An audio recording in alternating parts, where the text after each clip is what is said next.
हमारे इस YouTube channel पे आज हम आप लोगों के लिए बिहार बोर्ड एग्ज़ाम 2023 ठीक है। इसमें अभी तक आपने कुछ भी नहीं पढ़ा है, अगर आपने अभी तक कुछ भी नहीं पढ़ा है फिर भी आप लोग एकदम अच्छा मार्क्स ला सकते हैं और ये गारंटी है। बस आपको इस चीज़ को फॉलो करना पड़ेगा, ठीक है। इसको अगर आप आज़माते हैं तो ज़रूर हम गारंटी है, हमें हमारी ये गारंटी है कि आपको भी ये क्या होगा, आप अच्छा स्कोर ला सकते हैं। और जैसा कि हम आपको दिखाना चाहते हैं कि ये जो हमने बोला है, ठीक है, कि कुछ भी नहीं पढ़ा है, ठीक है, कुछ भी नहीं पढ़ा है, फिर भी आप लोग क्या कर सकते हैं, अच्छा से अच्छा मार्क्स ला सकते हैं, ठीक है। बस आपको क्या करना है दोस्तों, बस आपको उतना ही करना है जितना मैं आपको बोलूँगा, ठीक है। यानी कि बस इतना ही कर लो, ठीक है, बस इतना ही आपको करना है। गारंटी है कि आपका भी क्या होगा, बहुत अच्छा से अच्छा मार्क्स आ जाएगा, ठीक है। और जो भी एग्ज़ाम देंगे 2023 में, जब एग्ज़ाम तो पास ही आ गया है, ठीक है, तो आप लोगों को अगर कुछ भी नहीं पढ़ा है फिर भी आप लोग अच्छा से अच्छा मार्क्स ला सकते हैं। और ये बेस्ट स्ट्रेटजी है, बेस्ट टिप्स है, बस आपको इसको फॉलो करना पड़ेगा और अगर आपको अच्छा मार्क्स लाना है तो, ठीक है। इसमें जो भी चीज़ बताया जाएगा आपको जस्ट इसको एकदम फॉलो करना ही है, ठीक है दोस्तों। तो अगर आप हमारे इस चैनल पे पहली बार आए हैं तो सबसे पहले इस चैनल को सब्सक्राइब करिए करिए, ठीक है। और इसको आप लाइक भी कीजिएगा और अपने दोस्तों के साथ, उन दोस्तों के साथ ज़रूर शेयर कीजिएगा जो अभी तक कुछ भी नहीं किया है, ठीक है दोस्तों। तो क्या करना है, आपको एक लाइक करना है, सब्सक्राइब करना है और अपने 3-4 दोस्तों के साथ इसे भेज देना है, ठीक है। तो मैं आपको जो भी चीज़ बताऊंगा आप लोगों को उसको डायरेक्टली फॉलो करना है, जितना ही बताऊंगा उसको आपको फॉलो करना ही पड़ेगा, क्योंकि अब कुछ नहीं बचा है, आपको सिर्फ यही एकमात्र चारा है, ठीक है। चलिए शुरू करते हैं आज का वीडियो। सबसे पहले आपको इसको लाइक करना है और अपने 3-4 दोस्तों के साथ शेयर कर देना है, ठीक है। चलिए देखिए, अब मैं आपको बता देना चाहता हूँ कि ये जो मैं बताऊँगा मैथमेटिक्स का टिप्स है, आपको पूरा फॉलो करना है। क्योंकि बच्चे जो होते हैं वो फंसते हैं तो मैथमेटिक्स में ही फंसते हैं, यानी कि मैथ में ही क्या होता है, उन लोगों को दिक्कतें आती है, ठीक है। तो मैं आपको जो भी चीज़ बता रहा हूँ उसको आप ध्यान से देखिएगा, समझिएगा और उसको फॉलो कीजिएगा, ठीक है। आपको इतना करना ही पड़ेगा, नहीं कीजिएगा तो फिर आपका एग्ज़ाम का जो रिजल्ट होगा वो थोड़ा सा प्रभावित हो सकता है, ठीक है। तो ये सबसे बेस्ट है, आपको इसको ध्यान रखना पड़ेगा। देखिए पूरा चैप्टर मैं बताऊंगा, पूरा क्लास 10 का जितना भी चैप्टर है मैं आपको पूरा बता दूंगा, ठीक है। चलिए देखिए क्या करना है, जो फर्स्ट चैप्टर है आप लोगों का, ठीक है। फर्स्ट चैप्टर क्या है, रियल नंबर। क्या है दोस्तों, जो फर्स्ट चैप्टर है, जो फर्स्ट चैप्टर है वो है रियल नंबर, यानी कि वास्तविक संख्या, ठीक है। इसको क्या बोला जाता है, वास्तविक संख्या बोला जाता है। अब इसमें जो चीज़ें पढ़नी है, ठीक है, वो चीज़ें क्या क्या है देख लीजिए। सबसे पहले आपको पढ़नी है यूक्लिड विभाजन एल्गोरिथम। क्या है, यूक्लिड विभाजन एल्गोरिथम, यानी कि ये होता क्या है। तो ये आपको कुछ नहीं है दोस्तों, ये जो आपको फॉर्म दिख रहा है ए बराबर बी क्यू प्लस आर, यही है यूक्लिड विभाजन एल्गोरिथम। अब आपसे सवाल पूछा जा सकता है कि यूक्लिड विभाजन एल्गोरिथम की मदद से क्या निकाला जाता है, क्या ज्ञात किया जाता है। तो आप ध्यान में रखिएगा, यूक्लिड विभाजन एल्गोरिथम की मदद से मौसा निकाला जाता है, यानी कि HCF निकाला जाता है, ठीक है। और आपको ये यूक्लिड विभाजन एल्गोरिथम जो है वो याद रखना है। क्या है फॉर्मूला, ए बराबर बी क्यू प्लस आर। क्या होता है, यूक्लिड विभाजन एल्गोरिथम जो है वो ये होता है ए बराबर बी क्यू प्लस आर। आपको इस सवाल बदल के भी आ सकता है, आपको एक जगह पे सी भी दे सकता है, तो सी बराबर अगर इस तरीके से रहे डी क्यू प्लस आर, मतलब उससे कोई बहस नहीं है, ठीक है।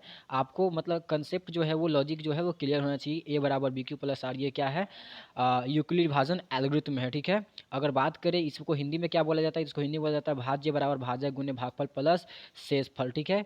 चलिए आगे देखिए, आगे आपको एक और फार्मूला याद रखना है दोस्तों, बहुत ही स्टार लगा के लिखा हुआ है, ठीक है।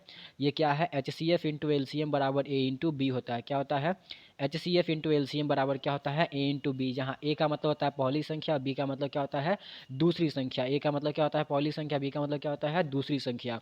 आपको जितना भी चीज़ बताया जा रहा है आपको याद रखना है, ठीक है। चलिए ये हो गया। अगर यहाँ से बात करें तो यहाँ से 4 फार्मूले निकलते हैं, कैसे निकलते हैं। अगर आपको एचसीएफ पूछ लिया जाएगा तो ये एलसीएम कहाँ चला जाएगा, नीचे चला जाएगा, यानी कि ए इंटू बी बटा क्या हो जाएगा एलसीएम। अगर यहाँ से आपको एलसीएम पूछ लिया जाएगा कि एलसीएम का मान बताइए, तो आपको एलसीएम निकालने के लिए क्या करना है, उन दोनों संख्याओं को ऊपर लिख देना है, एचसीएफ से भाग लगा देना है गुना करके, ठीक है। तो इस प्रकार से एलसीएम निकल जाएगा। अगर आपसे पहली संख्या पूछ लिया जाएगा तो पहली संख्या इस प्रकार से निकल जाएगा, एचसीएफ इंटू एलसीएम बटा एचसीएफ इंटू एलसीएम बटा बी, ठीक है। अब अगर आपसे दूसरी संख्या पूछ लिया जाएगा, दूसरी संख्या बताइए, तो क्या क्या होगा उसका formula, H C F into L C M बटा ए, ठीक है। अब ये बना कैसे दोस्तों, तो ये कुछ से कहीं से नहीं बल्कि इसी फार्मूले से ये आपकी जो फार्मूला बना है 4 गो, ठीक है, वो इसी फार्मूले से बना है। ठीक है, यहाँ से आपको जो भी चीज़ पूछा जाएगा यहीं से निकालना है। ठीक है, तो आपको ये फार्मूला ध्यान में रखिएगा, बाकी ये चारों जो है वो अपने आप याद हो जाएगा। ठीक है, चलिए आगे देखते हैं। अगला जो आपको इंपॉर्टेंट है वो ये सब चीज़ जो बताया जा रहा है उसको ध्यान में रखिए, बाकी का क्वेश्चन जो है आपको आसानी से बन जाएगा। ठीक है, चलिए शांत और अशांत होने का शर्त क्या होता है? तो अगर कोई फ्रैक्शन दिया हुआ है, कुछ भिन्न दिया हुआ है, तो पूछा जाएगा आपको कि ये शांत होगा कि अशांत होगा। तो देखिए शांत होने का शर्त है कि एक बटा, मतलब कि जो हर होता है, हर हर में क्या होना चाहिए, 2 की पावर n के रूप का होना चाहिए, तभी क्या होगा, वो शांत होगा। ठीक है, और हर में जो है वो 5 के पावर m के रूप का होना चाहिए। क्या होना चाहिए, 5 के पावर m के रूप का होना चाहिए, तभी वो क्या होगा, शांत होगा। और नहीं तो ये दोनों का कॉम्बिनेशन होना चाहिए, यानी कि 1/2 के पावर n और 5 के पावर m के रूप का होना चाहिए। ठीक है, इस प्रकार के रूप का होगा तो वो क्या होगा, शांत होगा। ठीक है दोस्तों, चलिए उम्मीद है आपको लोगों को समझ में आ रहा होगा। जिस जो भी चीज़ बताया जा रहा है आपको ध्यान रखना है। ठीक है, और बाकी का क्वेश्चन जो है आप लोगों को आसानी से बनने लगेगा। ठीक है, चलिए फिर आगे देखते हैं। इस प्रकार से चैप्टर वन नंबर 1 जो है वो खत्म हो गया। ठीक है, चलिए अब चलते हैं चैप्टर नंबर 2 में। ठीक है, देखिए चैप्टर नंबर 2 में क्या है, चैप्टर नंबर 2 जो है वो आपका है पॉलिनोमियल। क्या है, पॉलिनोमियल, यानी कि जिसको बहुपद बोला जाता है। अब बहुपद होने के लिए भी कुछ शर्तें होती है। ठीक है, आपको फुलफिल करना पड़ेगा। जैसे बहुपद कौन कौन हो सकता है, तो बहुपद होने का शर्त होता है, आपको क्वेश्चन आ सकता है कि निम्नलिखित में से कौन बहुपद है, तो आप कैसे पहचानिएगा, तो पहचानने का तरीका क्या है कि एक्स जो है, यानी कि जो वेरिएबल्स होता है, यानी कि जो अचर होता है, सॉरी, जो चर होता है, वो क्या होना चाहिए, रूट में नहीं होना चाहिए। ठीक है दोस्तों, अगर चर जो है, यानी कि एक्स जो है, एक्स चाहे वाई चाहे जेड कुछ भी रहे, वो क्या होना चाहिए, रूट में नहीं होना चाहिए। और वही जो है वो माइनस में नहीं होना चाहिए, यानी कि उसके पावर में क्या होना चाहिए, माइनस नहीं होना चाहिए। और तो और क्या होना चाहिए, वो एक्स जो है वो बटा में नहीं होना चाहिए। अगर इस प्रकार का रहता है तो वो सारे का सारा क्या होता है, बहुपद नहीं होता है। ठीक है दोस्तों, चलिए बहुपद होने का शर्त जानेंगे। अब देखिए बहुपद का प्रकार क्या होता है, तो बहुपद जो होते हैं वो दो प्रकार का होता है, मतलब कि बहुपद का प्रकार जो है हम लोग दो गो के हिसाब से बांट सकते हैं। एक होता है पद के अनुसार, क्या होता है, पद के अनुसार, और दूसरा होता है घात के अनुसार। ठीक है, देखिए पद के अनुसार क्या क्या होता है, तो पद के अनुसार 2x + 2 और 3x² + 4x + 2। अब इसमें क्या है, आपको देखो दिख रहा होगा कि ये जो एक गो पद है, इसमें दो गो पद है, इसमें तीन गो पद है। तो एक पदी बहुपद इसको बोला जाता है, इसको द्विपदी बहुपद, इसको त्रिपदी बहुपद बहुपद बोला जाता है। ठीक है, चलिए आगे देखिए घात के अनुसार।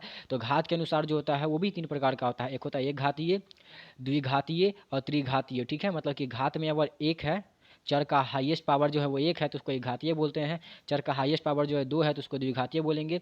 और अगर चर का हाईएस्ट पावर जो होगा वो तीन होगा, ठीक है, तो उसको त्रिघातीय बहुपद बोला जाता है। ठीक है, उम्मीद है समझ में आ रहा होगा। आगे देखिए द्विघात बहुपद का सुनिए, क्योंकि द्विघात बहुपद है दोस्तों, तो आपको ध्यान में रखना है। क्वेश्चन आएगा कि द्विघात बहुपद के कितने शून्यक होते हैं, तो द्विघात बहुपद के दो शून्यक होते हैं। और उस शून्य को मान लेते हैं कि अल्फा और बीटा है, यानी कि दो शून्य का नाम बता दिए हैं।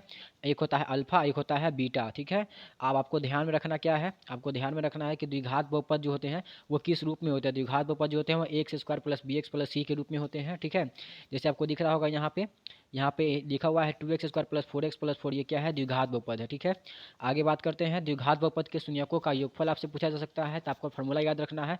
द्विघात बहुपद के शून्यकों का योग होता है अल्फा प्लस बीटा बराबर क्या होता है, -b/a। क्या होता है, -b/a। तो अल्फा प्लस बीटा का मान क्या होता है, -b/a।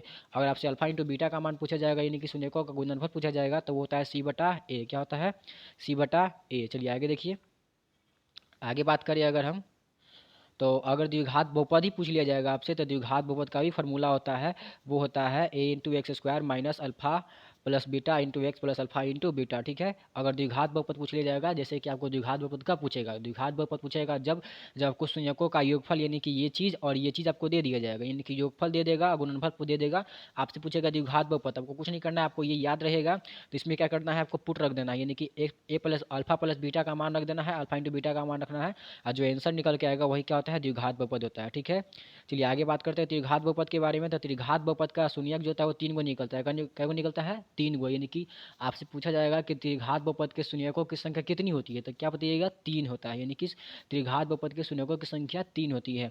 अगर मान लेते हैं कि तीन गो जो शून्यक है उसका नाम रख देते हैं, पहला अल्फा बीटा गामा, यानी कि जो शून्यक निकलता है उसका नाम रख दिए हैं अल्फा बीटा और गामा, तीन गो शून्यक निकलता है।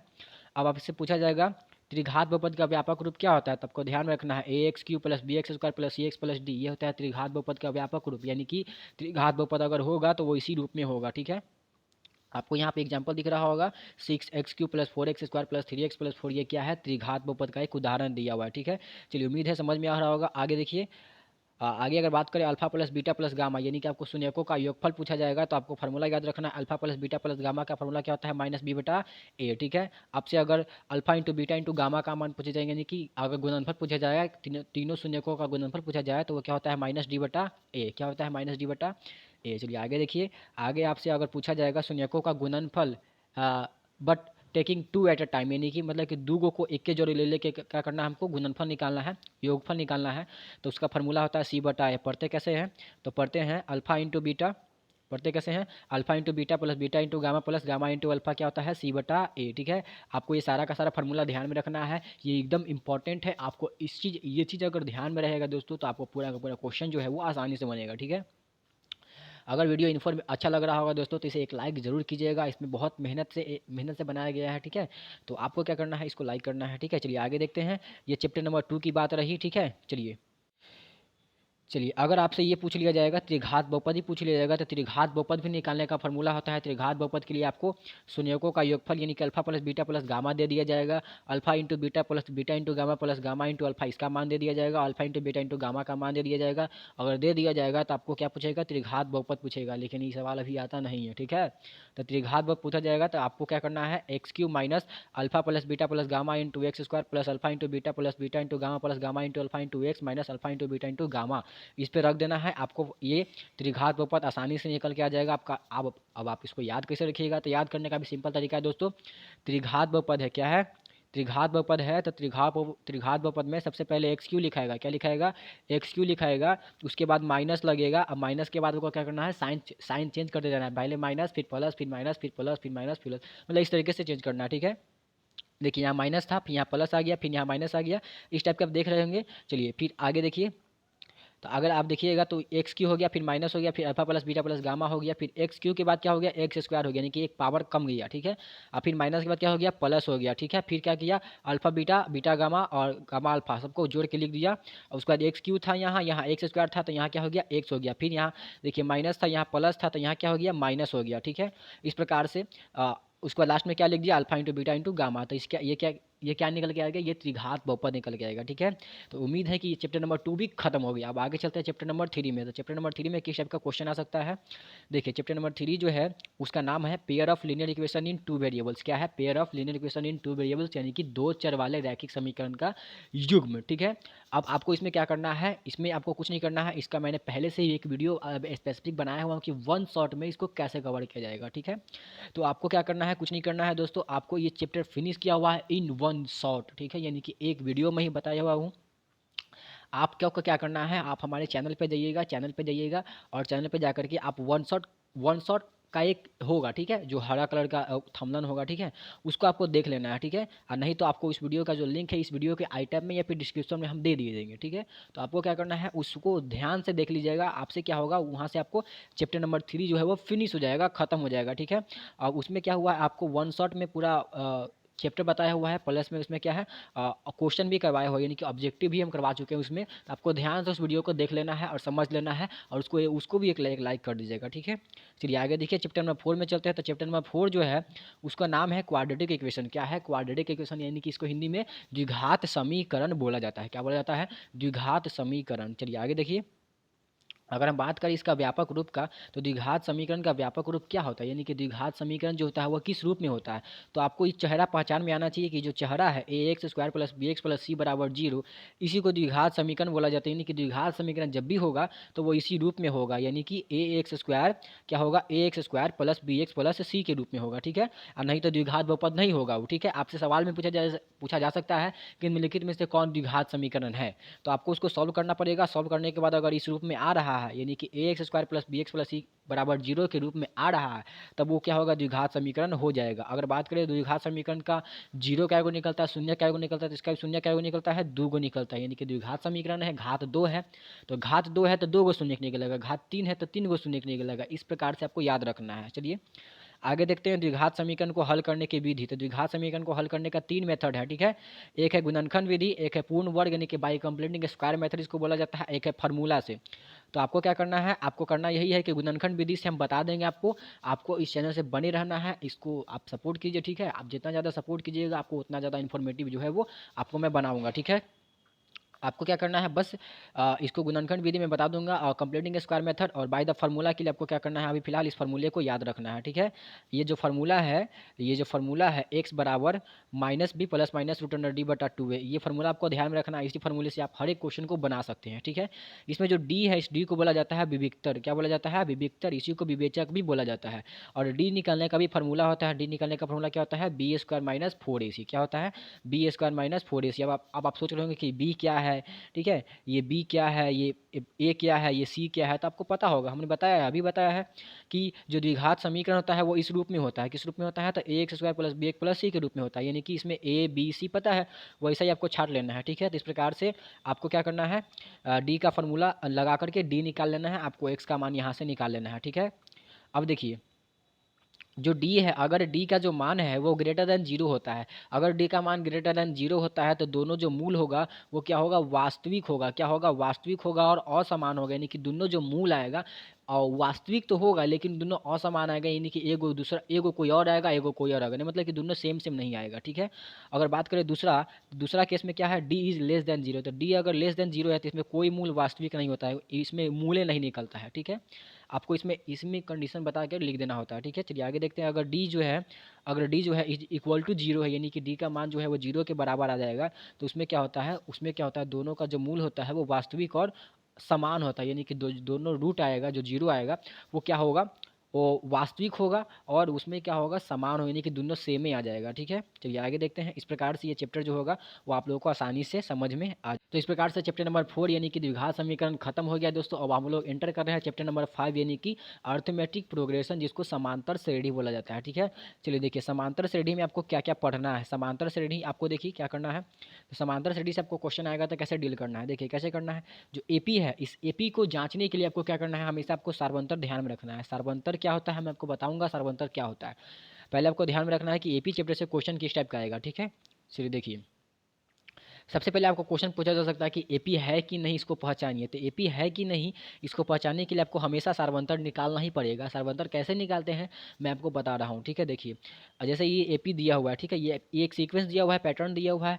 अब इसमें देखिए 2 4 6 8 ऐसे करके दे दिया जाएगा, ठीक है। अब ऐसा नहीं कि यही रहेगा, अब बदल के भी आ सकता है, तो 2 4 6 8 ऐसे ऐसे करके दिया हुआ है। तो इसमें क्या करना है, ये एपी है कि नहीं इसकी जाँच के लिए आपको क्या करना है सार्वंतर निकालना है। सार्वंतर कैसे निकालते हैं, सार्वंतर निकालने का सिंपल टेक्निक है कि पीछे वाला जो पद है उस पीछे वाले पद में से आगे वाले पद को घटा लेते हैं, पीछे वाले पद में से क्या करते हैं आगे वाले पद को घटा लेते हैं, कहीं से भी आप क्या कीजिए पीछे वाले पद में से आगे वाले पद को घटा लीजिए। तो इस प्रकार से जो आएगा वो सर्वंतर निकल के आएगा, क्या आएगा सर्वंतर निकल के आएगा। आप यहाँ पे देख रहे होंगे जो सी डी निकाले हुए हैं वो A2 माइनस A1।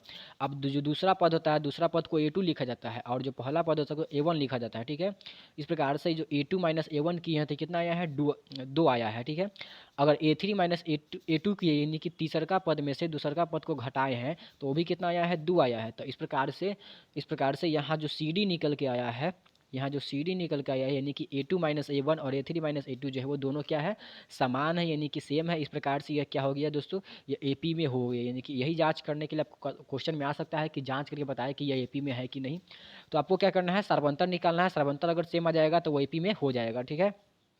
चलिए अब क्वेश्चन कैसे आ जाएगा, तो क्वेश्चन ऐसे आता है, इस फार्मूले से क्वेश्चन आता है दोस्तों। तो इस फार्मूले को आपको याद रखना है एन बराबर a plus n minus one into d. मैं आपको याद करवाता हूँ, देखिए कैसे याद करना है। आपको क्या करना है एन का मतलब क्या होता है, इसमें जो एन है ना ये बताता है 11वां पद 12वां पद 13वां पद। मतलब आपसे सवाल में पूछा जाएगा कि अगर एपी दे देगा बोलेगा कि 11वां पद निकालिए 12वां पद निकालिए 13वां पद निकालिए 74वां पद, कितना भी पूछ देगा, ठीक है। तो आपको यही फार्मूला लगाना है, ठीक है। फार्मूला क्या है एन बराबर a plus n minus one into d, जिसमें अगर आपसे सवाल पूछा जाएगा कि पदों की संख्या कितनी है, यानी कि इसमें कै गो पद है, तो इसमें जो एन होता है ये जो फार्मूला है इस फार्मूले में जो एन का मान ये जो एन है ये एन हमें बताता है पदों की संख्या, यानी कि वो जो एपी होगा उसमें पद कै गो होगा, ठीक है। आपको पता होगा पद पद मतलब कितने टर्म है, ठीक है। चलिए आगे देखिए, तो इस प्रकार से ये खत्म हो गया, ठीक है। अब इस प्रकार से दूसरा जो सवाल बनेगा वो इस फार्मूले से बनेगा, ठीक है। फार्मूला क्या है एस एन बराबर एन बटा two into two a plus n minus one into d. अब क्या करना है ये जो एस एन है इसमें क्या क्या कहता है, ये जो फार्मूला है ये भी हमें बहुत कुछ सिखाता है। क्या क्या सिखाता है देखिए, जैसे कहने का मतलब ये है कि ये जो है इसमें एस एन का मतलब क्या होता है, ये जो एन है आपसे पूछा जाएगा कि 13 पदों का जोड़ बताइए, 13 पदों का योग बताइए, 14 पदों का योग बताइए, 15 पदों का योग बताइए, 10 पदों का योग बताइए। तो आपको यही फार्मूला लगाना है। फार्मूला क्या है एस एन एन बराबर एन बटा two into two a plus n minus one into d. अब देखिए आपको 10 पदों का योग बोलेगा तो एन का मान कितना हो जाएगा 10, सब जगह क्या रख देना है 10 रख देना है। इस प्रकार से आपको निकल के आ जाएगा। आपसे अगर पूछ लिया जाएगा कि कितने पदों का जोड़ इतना होगा तो आपको एन का मान निकालना होगा, आपको एसएन जो है वो दे दिया जाएगा। ठीक है, अगर एसएन दे दिया, जैसे कि क्वेश्चन पूछेगा कि एपी इस प्रकार से है, इसमें जो जोड़ है यानी कि कितने पदों का जोड़ जो होगा वो 220 होगा। ठीक है, तो जोड़ तो दे दिए यानी कि एसएन का मान दे दिया, तो एसएन के बराबर में कितना रख देंगे 240 रख देंगे। इस प्रकार से जो निकल के आ जाएगा वो पद की संख्या निकल के आ जाएगा, यानी कि कितने पदों का जोड़ कितना हो जाएगा 240। ठीक है, तो इस प्रकार से आपको ये फार्मूला जो है वो ध्यान में रखना है, एस एन बराबर एन बटा two into two a plus n minus one into d. ठीक है, और एक फार्मूला ये भी होता है एस एन बराबर एन बटा two into a plus l, जब आपको लास्ट टर्म पता हो तब, यानी कि ये जो एल है, एल का मतलब होता है अंतिम पद। क्या होता है अंतिम पद। तो इस प्रकार से जो चैप्टर नंबर 5 है इसमें जो क्वेश्चन बनेगा वो इतना ही से बनेगा, यानी कि बता दिए हैं कि जो क्वेश्चन बनेगा वो इसी से बनेगा। ठीक है, आपको ध्यान में रखना है। ठीक है दोस्तों, अब इसको क्या करना है दोस्तों, अब इस चैनल को सब्सक्राइब करना है और इसको लाइक करना है, अपने दोस्तों के साथ ज़रूर इसे शेयर कीजिएगा। बहुत ही ये बेहतरीन चीज़ है। ठीक है, आप ऐसा कंटेंट जो है वो आप लोगों को कहीं मिलने वाला है नहीं। ठीक है, चलिए आगे देखिए। चलिए आगे बात करते हैं चैप्टर नंबर 6 के। तो चैप्टर नंबर जो 6 है वो चैप्टर नंबर 6 में आपको क्या पढ़ना है, ट्रायंगल यानी कि त्रिभुज। ठीक है, क्या पढ़ना है त्रिभुज। तो त्रिभुज में क्या क्या पढ़ना है, त्रिभुज में पढ़ना होता है आपको समरूपता की कसौटी। समरूपता क्या मतलब कि अगर कोई दो ट्रायंगल है, ठीक है, अगर दो ट्रायंगल है तो वो समरूप किस किस में कंडीशन में हो सकता है। ठीक है, तो समरूपता की कसौटी करने के लिए आपको क्या करना इसमें क्या है कुछ कसौटी यानी कुछ नियम है। जैसे कि ए समरूपता की कसौटी है, एस एस समरूपता की कसौटी है, एस एस समरूपता की कसौटी, यानी कि ए मतलब कि एंगल साइड क्या है, एंगल साइड, एस यानी कि साइड साइड, और एस मतलब कि साइड एंगल साइड। ठीक है, अब इसी में आपको एक और चीज़ है बीपीटी, जिस क्या है ये बीपीटी, जिसको बेसिक प्रोपोर्शनलिटी थ्योरम बोला जाता है, और इसी को थेल्स प्रमेय बोला जाता है। तो जो सवाल बनता है दोस्तों वो इसी से बनता है, थेल्स प्रमेय से ही बनता है। ठीक है, ठीक है, अब आपको क्या करना है, जो थेल्स प्रमेय है उसके बाद जो पाइथागोरस थ्योरम है, ये जो पाइथागोरस थ्योरम है इसी से सवाल बनता है, आपको इससे ज़्यादा कुछ नहीं आएगा। ठीक है, जो भी सवाल आएगा वो या तो थेल्स प्रमेय से आता है या तो पाइथागोरस थ्योरम से आता है। ठीक है, बाकी ये सब जो है वो जो समरूपता की कसौटी है वो आपको ध्यान में रखना है। अब हमने इसमें तो कुछ बताया नहीं, तो इसमें आपको क्या करना है, समरूपता की कसौटी को जानने के लिए आपको क्या करना है, नीचे जो डिस्क्रिप्शन है उसको क्लिक कीजिएगा और नीचे आपको एक नंबर शो होगा। ठीक है, उस नंबर पर क्या कीजिएगा, आप लोग मैसेज कीजिएगा, तो आपको इसका क्या होगा मतलब कि नहीं मैसेज कर दीजिएगा, या फिर जो नीचे टेलीग्राम का ही लिंक दिया जाएगा, टेलीग्राम ज्वाइन कर लीजिएगा, वहाँ पे आपको हम हर चीज़ क्या करेंगे, आपको प्रोवाइड करवा देंगे। ठीक है, तो आपको वही करना है, इस चैप्टर को फिनिश करने के लिए आपको नीचे टेलीग्राम चैनल जो दिया हो उसको ज्वाइन कर लीजिए। ठीक है, चलिए आगे बात करते हैं चैप्टर नंबर 7। तो इससे जो क्वेश्चन बनता है वो इसी से बनता है। ठीक है, आगे चलते हैं चैप्टर नंबर 7 में। तो चैप्टर नंबर 7 का जो नाम है वो है कोऑर्डिनेट ज्योमेट्री। क्या है, कोऑर्डिनेट ज्योमेट्री यानी कि निर्देशांक ज्यामिति। ठीक है, अब इसमें सवाल क्या क्या बनता है, सवाल बनता है चतुर्थांश से। किससे बनता है, चतुर्थांश से। अब चतुर्थांश में कैसे कैसा सवाल आ सकता है, चतुर्थांश में सवाल आ सकता है कि अगर ऐसा रहेगा, ठीक है, तो इसमें आपसे कुछ बिंदु का निर्देशांक दे देगा, बोलेगा कि ये किस चतुर्थांश में है। तो किस चतुर्थांश में जानने के लिए आपको क्वाड्रेंट पता होना चाहिए। अब देखिए इसमें जो है इसको बोला जाता है फर्स्ट क्वाड्रेंट, इसको बोला जाता है सेकंड क्वाड्रेंट, इसको बोला जाता है थर्ड क्वाड्रेंट, इसको बोला जाता है फोर्थ क्वाड्रेंट, चतुर्थांश। ठीक है, अब देखिए इसमें क्या करना है आपको, ये जो फर्स्ट क्वाड्रेंट है, ये जो फर्स्ट क्वाड्रेंट है, इस फर्स्ट क्वाड्रेंट में क्या होता है, एक्स प्लस होता है, वाई भी क्या होता है प्लस होता है, यानी कि इसका निर्देशांक होता है प्लस प्लस। अब जब सेकंड क्वाड्रेंट की बात करें तो सेकंड क्वाड्रेंट में क्या होता है, एक्स जो होता है वो माइनस होता है, एक्स क्या होता है माइनस होता है, वाई क्या होता है प्लस होता है। ठीक है, अब अगर तीसरे चतुर्थांश की बात करें तो एक्स क्या होता है माइनस होता है, वाई भी क्या होता है माइनस होता है। ठीक है, तो इस प्रकार से ये माइनस माइनस होता है। अगर चतुर्थांश की बात करें तो एक्स क्या होता है प्लस होता है, वाई क्या होता है माइनस होता है। तो ये आपको क्वाड्रेंट जो है वो आपको याद रखना पड़ेगा कि फर्स्ट चतुर्थांश में क्या होता है, फर्स्ट चतुर्थांश में प्लस प्लस होता है, दूसरे चतुर्थांश में माइनस प्लस होता है, तीसरे चतुर्थांश में माइनस माइनस होता है, चतुर्थ चतुर्थांश में क्या होता है प्लस माइनस होता है। ठीक है, तो ये चीज़ आपको ध्यान रखिएगा। ठीक है, इसको लिख लीजिएगा। अब इससे सवाल बनेगा दो बिंदुओं के बीच की दूरी, अगर दो बिंदुओं के बीच की दूरी पूछेगा तो आपको क्या करना है, इस फार्मूले को लगाना है। फार्मूला क्या है, अंडर रूट में x1 माइनस x2 का square plus y2 minus y1 का स्क्वायर। देखिए ये एक बिंदु है ए, ठीक है, जिसका कोऑर्डिनेट है x1 कमा y1, एक बिंदु है बी जिसका कोऑर्डिनेट है x2 कमा y2। तो यहाँ से अगर डिस्टेंस पूछा जाएगा तो डिस्टेंस निकालने का फार्मूला बता दिए हैं। फार्मूला क्या होता है, अंडर रूट में होता है। देखिए लीजिए दोस्तों क्या है, अंडर रूट में है, किस में है, अंडर रूट में है x1 माइनस x2 का square plus y1 minus y2 का स्क्वायर। इसके इस पे आपको रख देना है, आपको फार्मूला से डिस्टेंस निकल के आ जाएगा, ठीक है। चलिए अगला बात करते हैं, मूल बिंदु से अगर किसी बिंदु की दूरी पूछा जाएगा तो आपको क्या करना है, फार्मूला इसको लगाना है x1 का स्क्वायर अंडर रूट में x1 का स्क्वायर प्लस y1 का स्क्वायर, ठीक है। चलिए आगे बात करते हैं, अगर तीन बिंदु दे देगा, तीन बिंदु का निर्देशांक रहेगा ए बी सी, अगर कोई तीन बिंदु है ए बी सी और इसका कोऑर्डिनेट दे दिया है यानी कि निर्देशांक दे दिया है x1 y1 और x2 y2 x3 y3, ठीक है, इस प्रकार से। तो आपको क्या करना है, आपसे पूछा जाएगा कि समबाहु है या समद्विबाहु है या विषमबाहु, मतलब इस प्रकार से क्वेश्चन पूछा जाएगा, ठीक है। तो समबाहु होने के लिए कंडीशन होता है, समबाहु होने के लिए कंडीशन क्या है कि यहाँ से यहाँ तक का डिस्टेंस जो होगा यानी कि ए बी जो होगा वो बराबर होना चाहिए बी सी के, यानी कि यहाँ से यहाँ तक का और यहाँ से यहाँ तक का, यानी कि ए बी बराबर होना चाहिए बी सी के और बराबर होना चाहिए ए सी के, यानी कि सारा का सारा जो डिस्टेंस है वो क्या होना चाहिए, बराबर होना चाहिए, यानी कि ए बी बराबर होना चाहिए बी सी के, यहाँ से यहाँ तक का, यहाँ से यहाँ तक का डिस्टेंस और यहाँ से यहाँ तक का डिस्टेंस और यहाँ से यहाँ तक का डिस्टेंस क्या होना चाहिए, बराबर होना चाहिए। जब बराबर होगा तो डिस्टेंस फार्मूला लगा करके आप निकाल लीजिएगा इसको, ठीक है। डिस्टेंस फार्मूला हमने बता दिया है कि एक अंडर रूट में x1 माइनस x2 का square plus y1 minus y2 का स्क्वायर। यहाँ से आपको क्या करना है, अगर चेक कर लीजिएगा, अगर आपको सब बराबर आ जाएगा तो उसको क्या बोलते हैं, समबाहु होगा, वो क्या होगा, समबाहु हो जाएगा, ठीक है। चलिए अगला कंडीशन देखिए, अगला कंडीशन है समद्विबाहु होने का। तो समद्विबाहु कब होता है, तो समद्विबाहु होने के लिए दो कंडीशन, समद्विबाहु होने के लिए क्या करना पड़ेगा, दो भुजाओं की लंबाई बराबर होना चाहिए, यानी कि दो भुजा की जो लंबाई है वो बराबर होना चाहिए। कोई भी दो भुजा, जैसे चाहे ये चाहे ये कोई भी दो भुजा की लंबाई अगर निकाले डिस्टेंस फार्मूला रख करके, अगर वो बराबर आ गया तो वहाँ से क्या होता है, वो समद्विबाहु हो जाता है, ठीक है। अगला बात करते हैं समकोण होने का। तो समकोण कब होता है, तो समकोण होने के लिए क्या होना चाहिए, तो समकोण होने के लिए कंडीशन क्या है, समकोण अगर त्रिभुज बोला जाएगा तो समकोण होने के लिए कंडीशन है कि ए बी का स्क्वायर बराबर होना चाहिए बी सी के स्क्वायर प्लस ए सी के स्क्वायर के, ठीक है। तो समकोण होने का कंडीशन जान गए हैं कि अगर पाइथागोरस थ्योरम इसमें लगता है, ठीक है। पाइथागोरस थ्योरम क्या कहता है, ए बी का स्क्वायर प्लस बी सी का स्क्वायर बराबर होना चाहिए ए सी के स्क्वायर के, यानी कि ए बी का स्क्वायर कर दिए बी सी का स्क्वायर कर दिए, वो बराबर होना चाहिए किसके, ए सी के स्क्वायर के। डिस्टेंस फार्मूला लगा करके आपको निकाल लेना है इसको, डिस्टेंस फार्मूला आपको याद रखना ही पड़ेगा, ठीक है। आगे अगर चार बिंदु का निर्देशांक दे देगा, यानी कि ए बी सी और डी, इस प्रकार से चार बिंदु रहेगा, उसका कोऑर्डिनेट दे दिया जाएगा, तो आपको क्या बोला जाएगा कि ये एक आयत है या समलंब चतुर्भुज है या समांतर चतुर्भुज है, इसको पहचानने के लिए बोलेगा। तो क्या करना है, इसके लिए एक आयत होने के लिए कंडीशन है कि क्या है कंडीशन, कंडीशन यही है कि इसका आमने सामने का जो भुजा है, आयत है ये, ठीक है, इसमें आमने सामने का जो भुजा है वो बराबर होना चाहिए, ये भुजा इसके बराबर होना चाहिए, यानी कि यहाँ से यहाँ तक का जो डिस्टेंस निकालेंगे और यहाँ से यहाँ तक का जो डिस्टेंस निकालेंगे वो बराबर होना चाहिए। यहाँ से यहाँ तक का जो डिस्टेंस निकालेंगे, यहाँ से यहाँ तक का जो डिस्टेंस निकालेंगे वो बराबर होना चाहिए।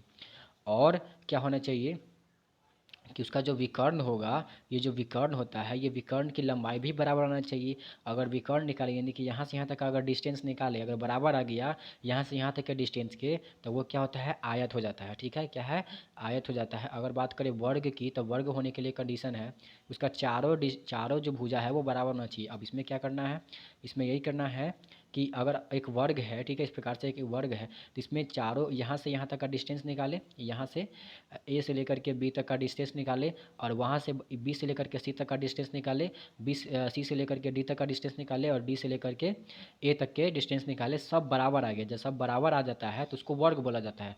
जैसे ही सब बराबर आ जाएगा तो इसका विकर्ण भी बराबर आ जाएगा, क्योंकि यहाँ से यहाँ तक का डिस्टेंस निकालेंगे, डी से लेकर के बी तक का डिस्टेंस निकालेंगे, वो भी बराबर आ जाएगा। उसके बाद अगर ए से लेकर के सी तक का डिस्टेंस निकालेंगे वही बराबर हो जाएगा। तो इस प्रकार से क्या हो जाएगा, एक वर्ग हो जाएगा। अगर बात करें एक समांतर चतुर्भुज का, तो समांतर चतुर्भुज होने के लिए क्या होना चाहिए कंडीशन, समांतर चतुर्भुज होने के लिए आपके क्या होना चाहिए, आमने सामने की जो भुजा है यानी कि ए बी यहाँ से यहाँ तक का डिस्टेंस बराबर होना चाहिए डी से लेकर के सी तक के डिस्टेंस के, ठीक है। और बी से लेकर के सी तक का जो डिस्टेंस होगा, दूरी होगा, वो ए से लेकर के डी तक के डिस्टेंस के बराबर होना चाहिए। तो इस प्रकार से जो कंडीशन बनेगा वो क्या बनेगा, समांतर चतुर्भुज का बनेगा। और इसमें क्या होता है, जो ये जो विकर्ण है, ये विकर्ण क्या होता है, बराबर नहीं होता है, यानी कि ए से लेकर के सी तक का डिस्टेंस निकालेंगे तो कुछ और आएगा और बी से लेकर के सी तक का जो डिस्टेंस निकालेंगे वो कुछ और ही आएगा, यानी कि इसमें क्या होता है, विकर्ण की लंबाई बराबर नहीं होता है, ठीक है। तो इस प्रकार से आगे देखते हैं। आगे एक कंडीशन बनता है समलंब चतुर्भुज का। तो समलंब चतुर्भुज होने के लिए अगर चार बिंदु का निर्देशांक दे देगा ए बी सी डी। इस प्रकार से इसका जो समलम्ब चतुर्भुज बनाने के लिए इसका कंडीशन क्या बनता है, समलम्ब चतुर्भुज होने के लिए इसका कंडीशन है कि इसका चारों भुजा क्या होना चाहिए, बराबर होना चाहिए। वही बात है, यहाँ से यहाँ तक का डिस्टेंस जो है वो बराबर होना चाहिए, यहाँ से यहाँ तक का डिस्टेंस क्या, यहाँ से यहाँ से डिस्टेंस, ठीक है।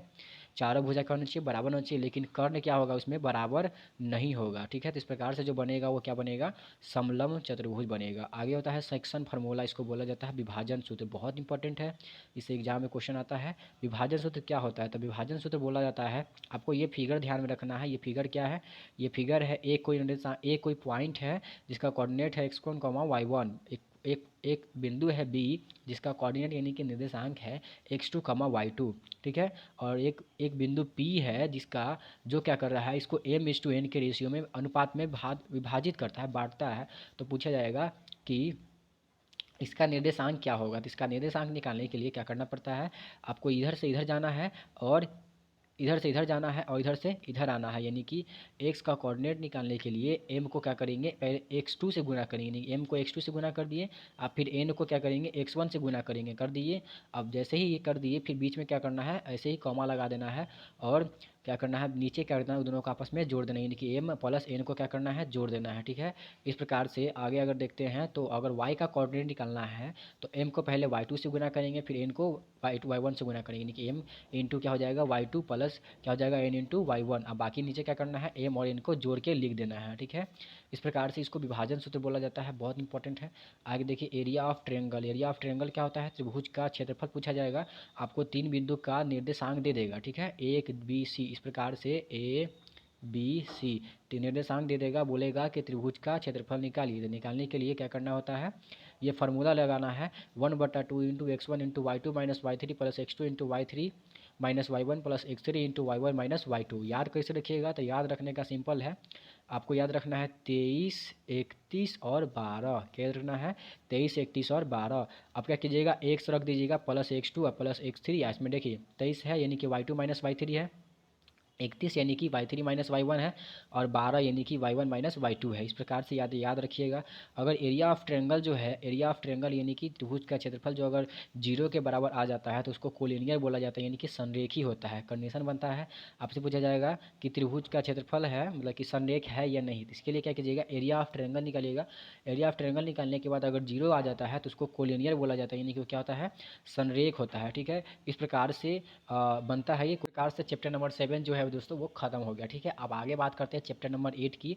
तो जो चैप्टर नंबर 8 है, ठीक है, जो चैप्टर नंबर 8 है उसका नाम है इंट्रोडक्शन टू ट्रिग्नोमेट्री, यानी कि त्रिकोणमिति का परिचय। क्या है, त्रिकोणमिति का परिचय। तो इसमें क्या करना है, आपको 6 गो चीज़ याद है, मतलब रट जाइए, ठीक है, एकदम रट जाइए 6 गो। एक है sine theta, cos theta, tan theta, cot theta, sec theta, cosec theta. क्या है, sine theta, cos theta, tan theta, cot theta, sec theta और कोसेक थीटा। इसको क्या करना है, एकदम रट जाना है।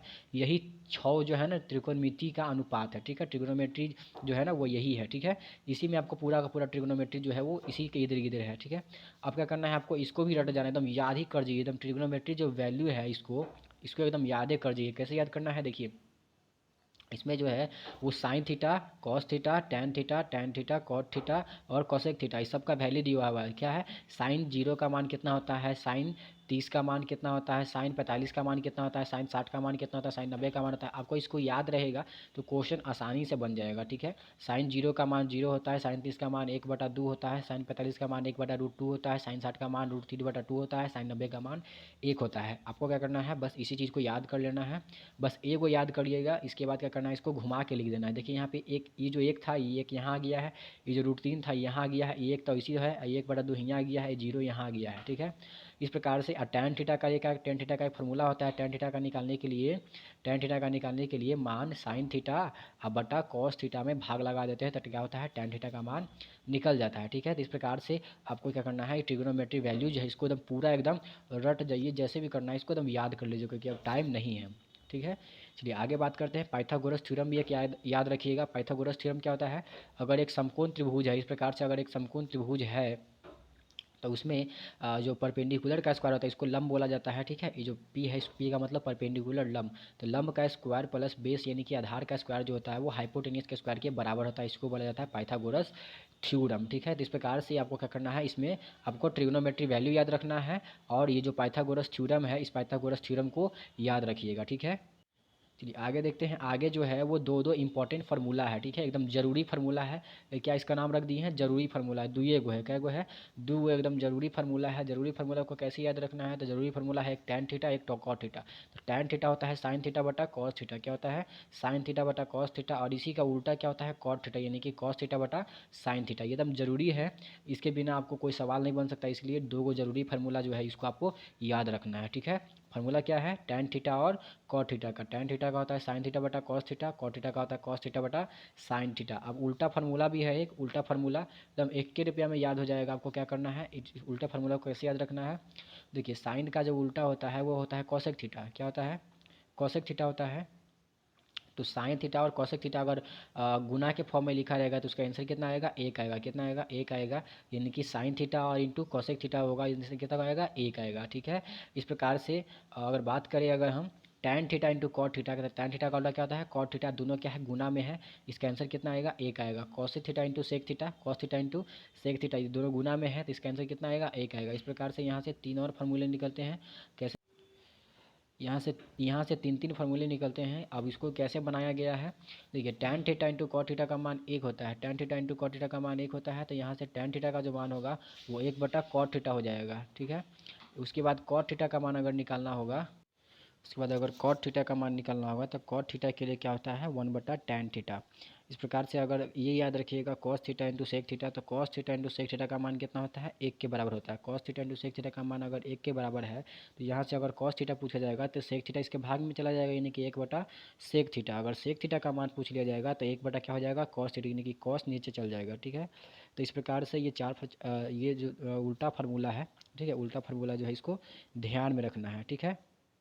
इसके बाद क्या होता है, बस तीन ही गो, ये जो तीन गो है ना, ये बस इसी तीन गो को याद रखना है, ठीक है, बस इसी तीन गो को याद रखना है। बाकी जो फार्मूला है वो अपने आप बन जाएगा, ठीक है।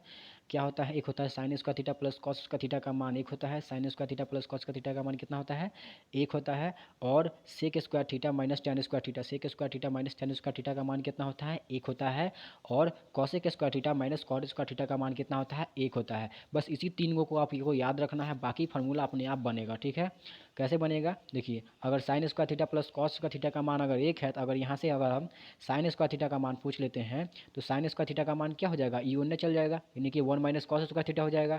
अगर कॉस स्क्वायर थीटा का मान पूछ लिया जाएगा, यानी कि अगर कॉस स्क्वायर थीटा का मान पूछ लिया जाएगा तो ई उन्ने चल जाएगा, यानी कि प्लस में तो उन्ने जाके क्या हो जाएगा, माइनस में, यानी कि one minus sign square theta. इस प्रकार से ये दो फार्मूला बन गया।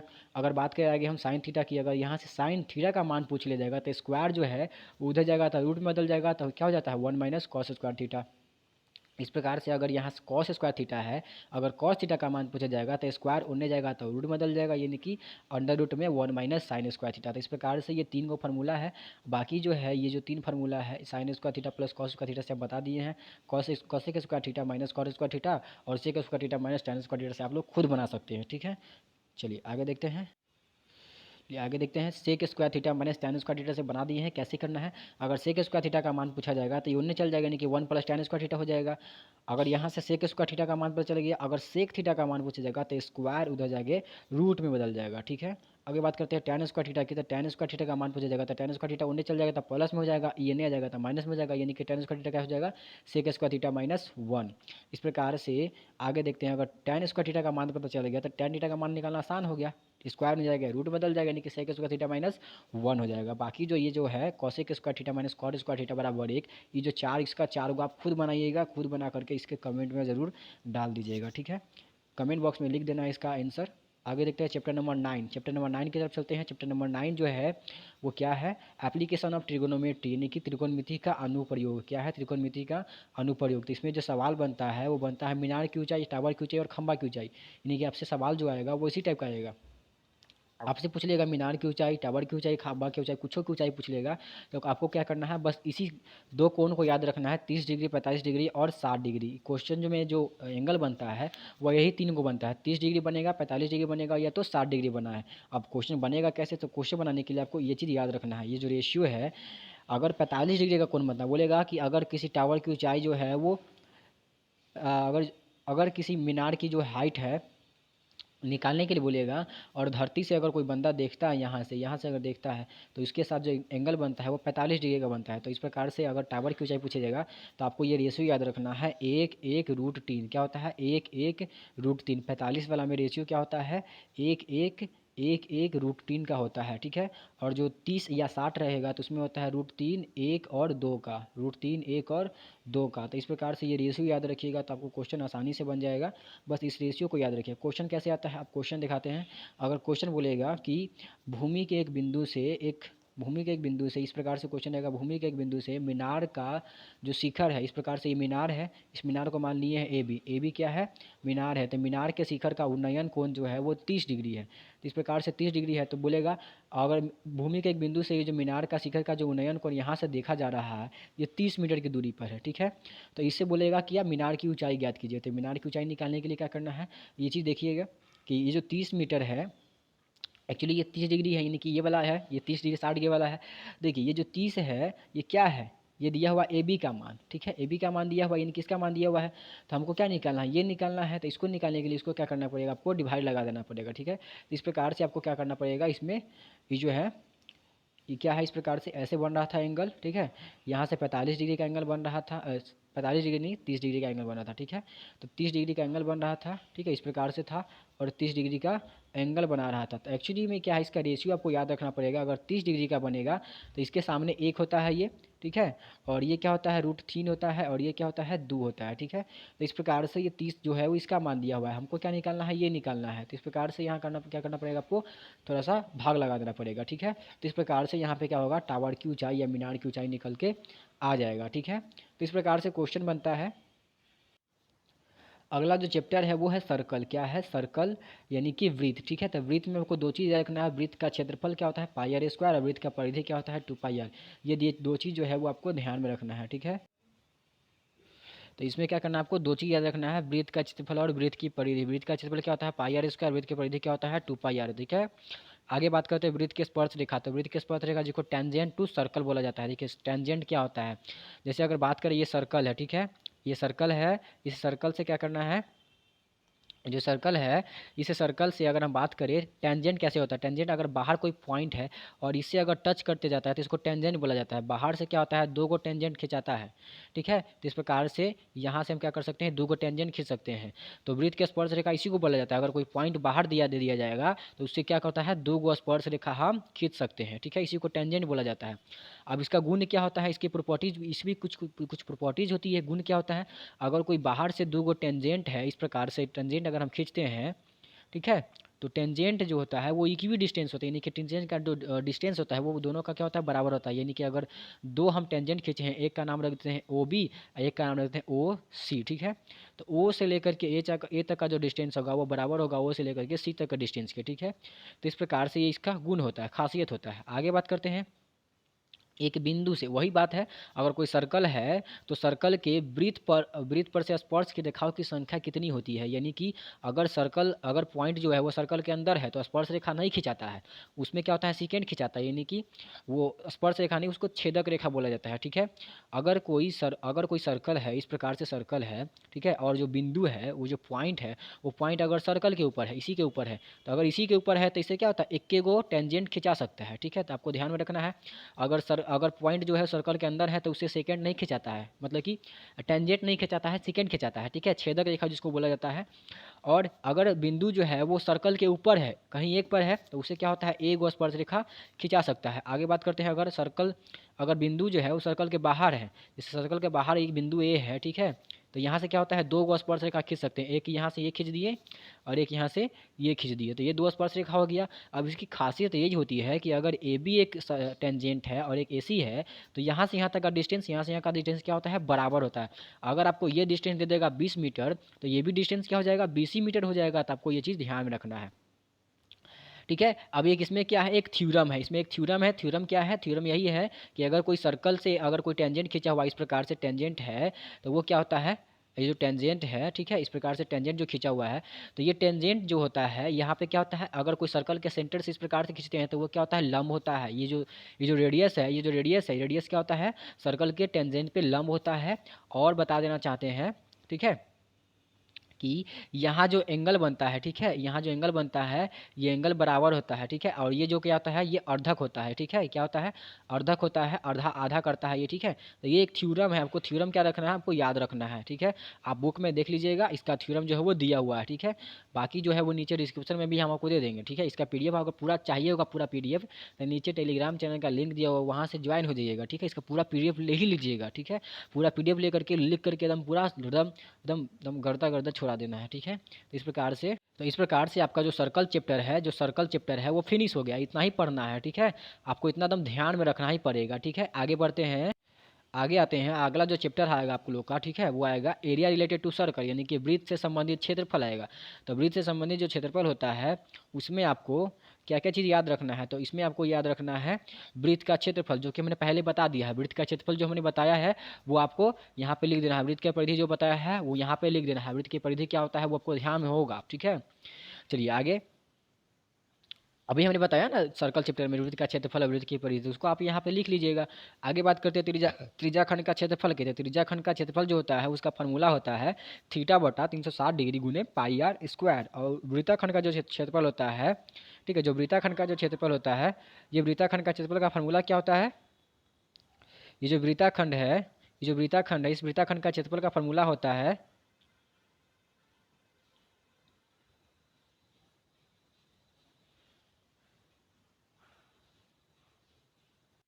ये जो वृत्ताखंड होता है, ये वृत्ताखंड का क्षेत्रफल का फॉर्मूला होता है आर स्क्वायर इंटू ब्रैकेट में पाई इंटू थीटा, क्या होता है पाई इंटू थीटा बटा 360 degree minus 1/2 into sine theta. तो आपको ये फार्मूला जो है वृत्ताखंड का क्षेत्रफल का फार्मूला होता है। जैसे कि अगर कोई सर्कल है तो सर्कल को क्या करता है, सेंटर रेडियस के कारण जो बनता है उसको त्रिज्याखंड, ये त्रिज्याखंड है, ठीक है। और अगर सर्कल है तो सर्कल का अगर ये जीवा है तो जीवा के कारण ये जो बना है एरिया, ठीक है, इसको बोला जाता है वृत्ताखंड। तो आपको दो सवाल बन सकता है, एक त्रिज्याखंड का क्षेत्रफल पूछ सकता है और एक वृत्ताखंड का क्षेत्रफल पूछ सकता है। तो त्रिज्याखंड के क्षेत्रफल में त्रिज्याखंड का फार्मूला लगाएंगे। त्रिज्याखंड का क्षेत्रफल का फार्मूला क्या होता है, थीटा बटा 360 डिग्री गुने पाई आर स्क्वायर।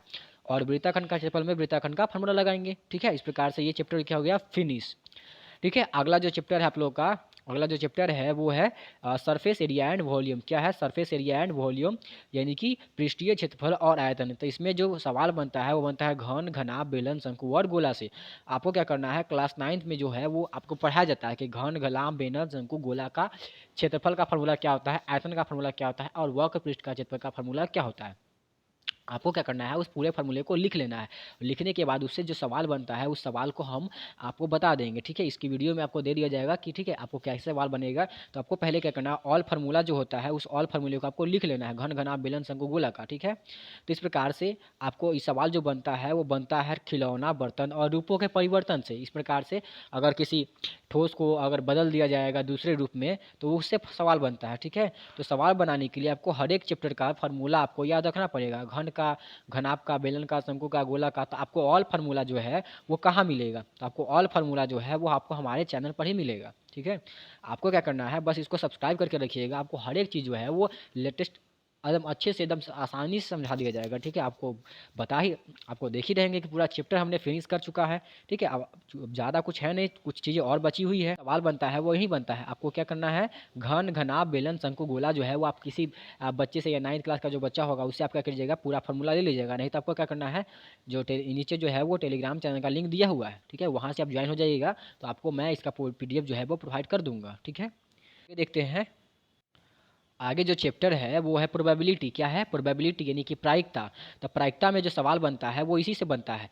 बस आपको यही चीज़ याद रखना है, संभव प्रायिकता का जो मान होता है वो 1 होता है, असंभव प्रायिकता का मान 1 होता है। यानी कि घटना के घटित होने की प्रायिकता जो होगा वो 1 होगा और घटना के नहीं घटने की जो प्रायिकता होगा वो 0 होगा। क्योंकि घटना घटेगा तो उसका प्रायिकता 1 आएगा और नहीं घटेगा तो 0 आएगा। तो आपको ये दो चीज़ जो है वो एकदम एकदम याद रखना है, ठीक है।